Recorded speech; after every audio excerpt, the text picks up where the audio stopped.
having a conversation yesterday with a girlfriend of mine. She was going back to the gym for the first time in 8 years, and she was scared. She was nervous. This is going to the gym. This isn't showing up for, the Grammys or on the stage in New York on Broadway. Even these simple things can be challenging for us. So if you can tell yourself, all I need to do right now is show up and let everything else just fall away for a moment and know that your showing up has the greatest impact of all. Next, I think we need to keep in mind that once you show up, you have to turn it up. And here's what I mean by that.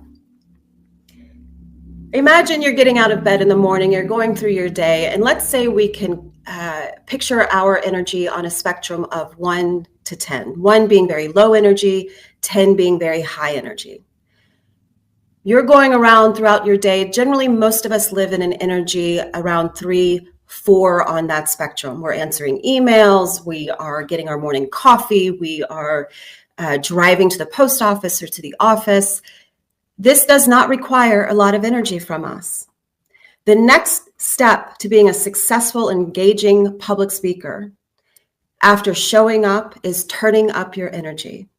And I want to give you a few exercises, a few ways to think about this. And I'm going to ask you to join me. I'm going to do something a little daring, and I'm going to ask you to join me in it. I'm going to lead you through an exercise, but I'm going to give you 2 that I work with my clients on so that they can help imagine and visualize their energy.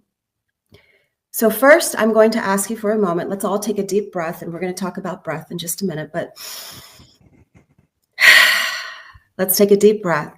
And if you're watching this, I invite you maybe to close your eyes if you'd like. And just for a moment, I want you to imagine a row of lights along your spine. Now, I did not create this exercise. I heard this somewhere. I cannot take credit for creating it. I found it to be incredibly effective, though, and I have adapted it and adopted it into my work.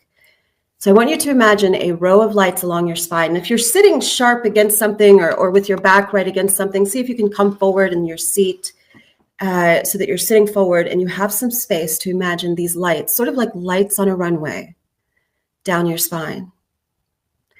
And your eyes are closed. And I want you to imagine that every time you take a breath, those lights get brighter and they fill up the space behind you.